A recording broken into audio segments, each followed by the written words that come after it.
बोलिए श्री सद्गुरु महाराज की जय। ब्रह्मलिंग संत साहिब स्वामी जी महाराज की जय। अपने निवास में विराजमान पूज्यपाद प्रधानाचार्य स्वामी चतुरानंद जी महाराज के पावन चरणों में कोटि कोटि नमन। पूज्य गुरुजन, साधु समाज, सत्संग प्रेमी सदात्माओं, माता एवं बहनों, आज हम लोग अखिल भारतीय संत मत सत्संग का 110वां वार्षिक महाधिवेशन के अंतिम दिन के अंतिम पाली के सत्संग में अंतिम बात जो जीवन में है वह है भक्ति के संबंध में सुनने समझने के लिए बैठे।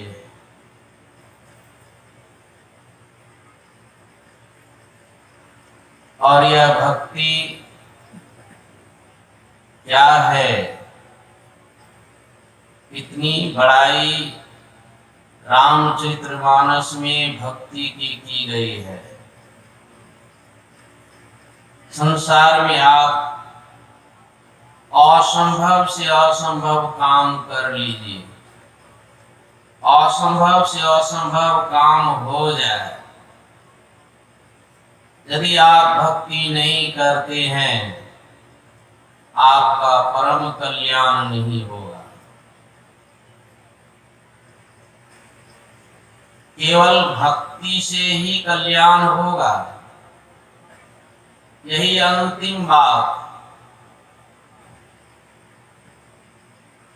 शिव आय सुख संकारिक नारद, जे मुनि ब्रह्म विचार विशारद, सब कर मत्थग नायकेहा, करिए राम पद पंकज नेहा। सारे ब्रह्मवादियों का विचार यही है कि राम के चरणों में प्रेम, यही एक उपाय है, दूसरा तीसरा कोई उपाय नहीं है। इस भक्ति मार्ग में राम के चरणों में प्रेम लोग क्यों नहीं करते? सुन लेते हैं, समझ लेते हैं, बोल लेते हैं, लेकिन प्रेम क्यों नहीं होता है? प्रेम बिना जो भक्ति है सो निज विचार, उद्रवहरण के कारणे जन्म गमायो सा। सब जानकारी है, प्रेम नहीं। क्यों नहीं? इसलिए कि हमारा मन भक्ति करने के लायक नहीं। हमारा मन विषय में भ्रमण युग युगों से करते चले आया है, इसलिए यह विषय में ही दिन रात दौड़ते रहता है। राम का चरण, वह जो भक्ति का मार्ग है, वह अत्यंत सूक्ष्म है।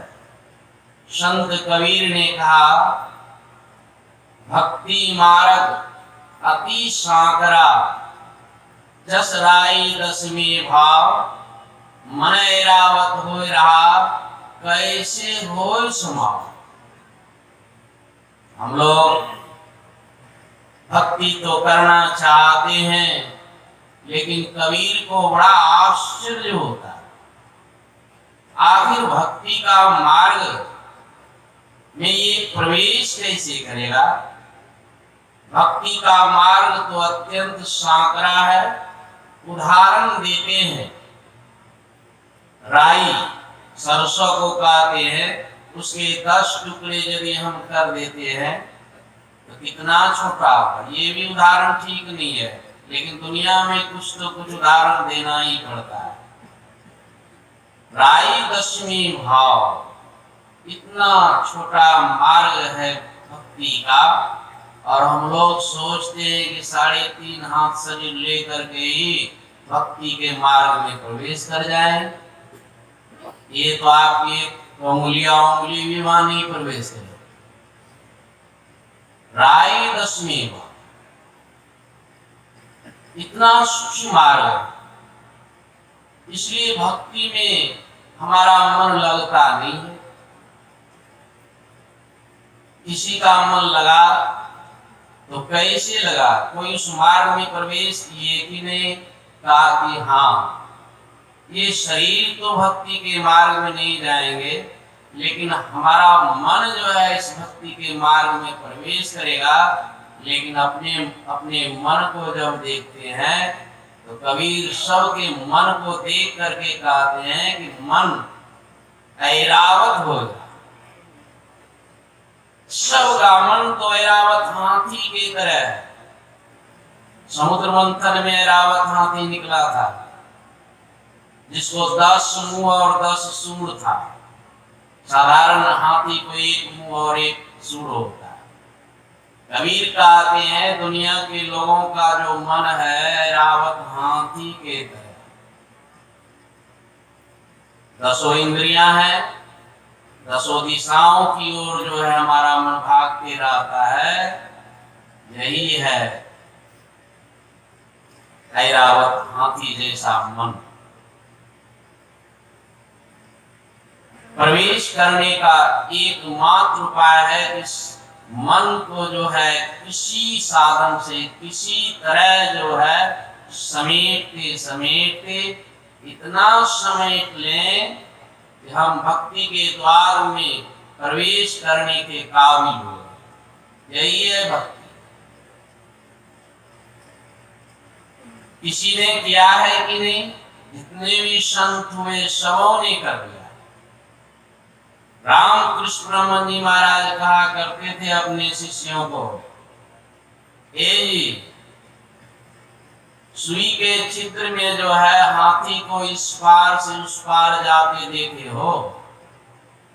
सब शिष्य जो है आश्चर्यचकित हो जाते थे। सुई का छिद्र तो सुई के जगह सुहाई हो मोटा वाला, और हाथी नहीं, हाथी का बच्चा ही हो, लेकिन इस पार से उस पार तो जाने का सवाल नहीं।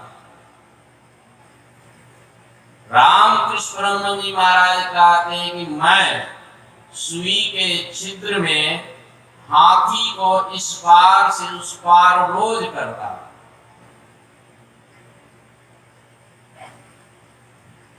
आपको भी करना पड़ेगा।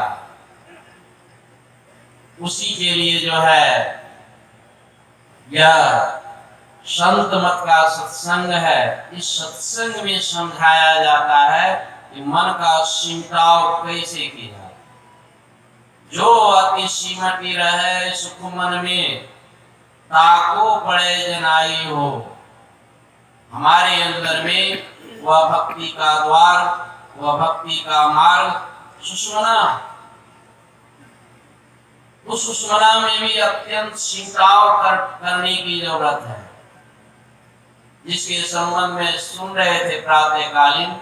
गुरु खोलिए वज्र कपाट, अंधेरी सन्मुख की। ये वज्र कपाट की चर्चा गुरु महाराज और कहीं नहीं की है, इसी वजह में। और ये राजयोग की चीज नहीं है, ये हठ योग में इसकी चर्चा है। सुषुम्ना के अंदर भी जो है 2 नाड़ियां, चित्ता और वज्रा उसका नाम। इसलिए गुरु महाराज कहते हैं सुषुम्ना में भी प्रवेश करने के बाद और सिमटा, अत्यंत सिमटा। जो अति सिमटी रहे सुख मन में, ताको पड़े जनाई। यही है राम का चरण। करिए राम पद पंकज निहार। ये नहीं कि त्रेता युग में भगवान राम आए थे, राजा दशरथ के पुत्र, उनके चरणों में प्रेम करने से जो है आपका काम बन जाएगा, ऐसी बात। क्योंकि उनके चरण में भी फैलाव है, मोटाई है। वह मानस ध्यान के काम में आएंगे, लेकिन सुषमना में उनकी पहुंच नहीं है, राम के चरणों में पहुंच नहीं है। इसी के लिए संत मत में जो है दृष्टि साधन की क्रिया बताई जाती है। मोटी साधना, स्थूल साधना मानस जप है, मानस ध्यान है। भजन वेद में ये दृष्टि साधन की क्रिया जो सूक्ष्म क्रिया है वह भी बताई जाती है। जो बड़भागी होते हैं वे समझ लेते हैं। बड़भागी कौन? जो पहले शिक्षा लेते हैं और बाद में दीक्षा लेते हैं। गुरु महाराज की एक पुस्तक है ईश्वर स्वरूप और उसकी प्राप्ति, उसके प्रथम प्रवचन को आप पढ़ करके देखिए। पहले शिक्षा तब बाद में दीक्षा। बिना शिक्षा लिए यदि कोई दीक्षा लेते हैं वो गलती करते हैं, ऐसा लेते। जो दिलवाते हैं वो भी गलती करते, क्योंकि दीक्षित तो हो गए लेकिन 20 वर्ष हो गया कुछ समझा नहीं। इसलिए लोगों को पहले सत्संग सुनाइए, समझाइए, सुनो, समझो, संत वाणी करो आपन हित जाने। पहले बहुत लंबे काल तक सुनना पड़ता है, फिर जो है समझने के अंदर, जिनके अंदर में लत है वे धीरे धीरे समझ जाते हैं, फिर उनको पता मिल जाता है, फिर कहीं वे बाहर भटकते नहीं है, दिन रात अपने लक्ष्य में लगे रहते। त्रैकाल संध्या तो खल्ली पकड़वाना है। लोग कहते हैं त्रैकाल संध्या को ब्रह्म मुहूर्त में जग करके ध्यान, स्नान करने के बाद ध्यान, फिर सूर्यास्त होने के बाद ध्यान। त्रैकाल संध्या भी जो है कोई कोई ठीक से नहीं करते हैं। वही उसी बच्चे की तरह है जो बच्चा की खल्ली पकड़ने से भी डर रहा है, वो एमए पास कब करे। त्रैकाल संध्या जो नित्य नियमित रूप से दीर्घकाल तक करते हैं और अभ्यास करते करते निष्दिन सुरत अधर पर कर कर अंधकार फट जाता है। छट छट छट छट बिजली छटके भोर का तार दिखाता है। यहाँ त्रैकाल संध्या नहीं है। निष्दिन मतलब होता है दिन रात, आपका ख्याल कहीं ना, दिन रात कहाँ रहे। तो गुरु महाराज कहते आधार पर हमारा मन तो कुछ ना संसार में धर करके रहता है। जब जगते हैं तो कुछ ना कुछ मन जो है संसार के नाम रूप को, ख्याल को पकड़ करके रहता है। स्वप्न में भी जाते हैं तो वहां भी हमारा मन कुछ नाम रूप ख्याल को पकड़ करके ही रहता है। जहाँ ख्याल इसी तरह का ख्याल संसार का है वह है धर्म। अधर क्या हुआ? जहाँ संसार का कोई ख्याल, उसी का नाम है अधर। और गुरु महाराज कहते हैं कि दिन रात उस पर लगे रहना, निष्दिन सुरत अधर पर कर कर अंधकार फट जाता है। छट छट छट छट बिजली छटके भोर का तार दिखाता है। यही है राम जी का चरण। बाहर में राम जी का चरण नहीं है। इसलिए गुरु महाराज कहते हैं निज तन में खोज सज्जन, बाहर ना खोजना, अपने ही घट में हरि है, अपने में खोज। कैसे खोजेंगे? इसी के लिए भजन भेद की जरूरत है, दीक्षा की जरूरत है। जो नहीं समझ पाते हैं उनको बार बार सत्संग करने की जरूरत है। यदि सत्संग नहीं मिले फिर समझने का कोई उपाय नहीं। बार बार सत्संग और त्रैकाल संध्या और गुरु के चरणों में जाकर के समझने का प्रयास जो करते हैं, जाओ नहीं समझो सतगुरु पद गहो। कहते एक बार में यदि आपको नहीं समझदारी हुई है तो बार बार सतगुरु के चरणों में जाकर के समझने का प्रयास कीजिए और घर में बैठ करके अभ्यास कीजिए। क्योंकि गुरु महाराज ने कहा करता जो नित अभ्यास न विश्वास है, वो विश्वास है गुरु महाराज के ऊपर, लेकिन आप अभ्यास नहीं करते, ध्यानाभ्यास नहीं करते, तो गुरुदेव महाराज जो है उसको नाम काट करके साइड कर देते। इसलिए नित्य नियमित रूप से जो साधना करेंगे और बार बार गुरुदेव के चरणों में जाएंगे, ये गुप्त ज्ञान को, सूक्ष्म ज्ञान को अंतर में अभ्यास करते करते कभी ना कभी उनकी दृष्टि स्थिर होगी। जब आपकी दृष्टि स्थिर होगी तो अंतर में ज्योति जग जाए, अंदर में कुछ दर्शन मिलेगा। कुछ भी दर्शन मिल गया वही है राम जी का चरण, और अंतर में प्रभु के शब्द उनको सुनने में आता है। जो श्रवण कर रहे थे स्वामी दयानंद जी महाराज से, शब्द सुने हुए रहे घर को पहुंचे। हम लोग संसार में बेघर हैं, शब्द का श्री जब तक नहीं बनते हैं तब तक अपने घर पहुंचने का करोड़ों जन्मों में उपाय नहीं है। साधारण लोग तो समझेंगे कि ये कौन बड़ी बात है, अब तो सत्संग समाप्त होगा ही, आराम से अपने अपने घर रेलगाड़ी से, अपनी गाड़ी से पैदल चल करके अपने घर पहुंच जाएंगे। लेकिन जान लीजिए, जिस घर को आप अपना घर मान बैठे हैं, दरअसल में ये आपका अपना घर नहीं है। कहेंगे क्यों? हमारा ही घर है, भाड़े पर नहीं रहते हैं। लेकिन सावधान हो जाइए, आपका घर नहीं है। कहेंगे क्यों? तो देखिए कि आपके घर में कोई टेंशन है, कोई समस्या है, कोई दुख है, दैहिक दुख, दैविक दुख, भौतिक दुख, जन्म का दुख, मृत्यु का दुख, किसी तरह का दुख भी है आपके घर में। कहिएगा सब तरह का दुख हमारे घर में। जहां सावधान, ये आपका घर नहीं है। शुद्धि का रहो प्यारे आपन देश के, जहां क्लेश कछुना। आपका घर तो वह है जहां दुख का कोई नामो निशान नहीं है। ना दैहिक दुख है, ना दैविक दुख है, ना भौतिक दुख है, ना जन्म का दुख है, ना मृत्यु का दुख है।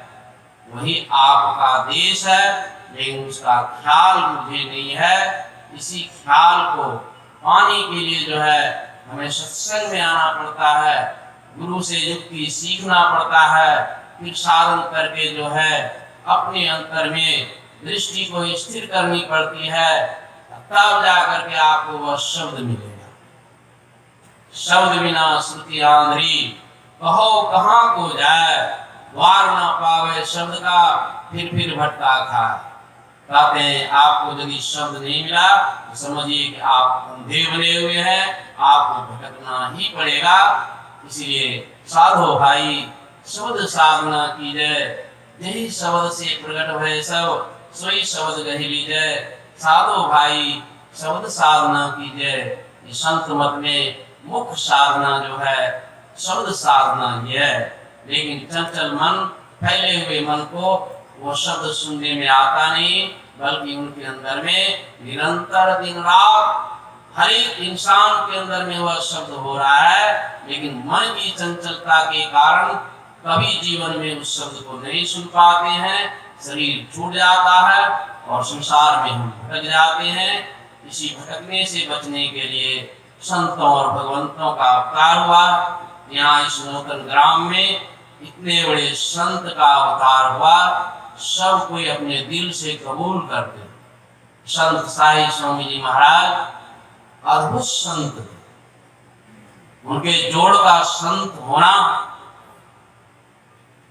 अपनी नजरों से जीवन में किसी ने नहीं देखा। ऐसे संतों के जन्म शताब्दी के अवसर पर यह आयोजन हो रहा है, यह गौरव की बात। संत साई स्वामी जी महाराज अपने समाज, अपने गांव, अपने परिवार से कोई मतलब नहीं रखा, इतने वैराग। और ये वैरागी को भी जो उत्पन्न किए हैं मंच पर जो देख रहे हैं ना, उन्होंने इतने वैरागी को उत्पन्न भी किया। एक वैरागी हुए इतने वैरागी उत्पन्न कर दिए। इतना ही नहीं है, ऐसे दोगुना चौगुना है वो नहीं किया है, खबर भी नहीं मिला। संत साई स्वामी बड़े त्यागी थे, इसलिए आज इतने त्यागी महात्मा इस मंच पर बैठे हुए हैं और उनके पीछे सभी के सभी महात्मा अपने आप को कुर्बान देने के लिए तैयार हैं। तो इन्हीं शब्दों के साथ अपने वाणी को विराम देता हूँ। बोलिए श्री सद्गुरु महाराज की जय।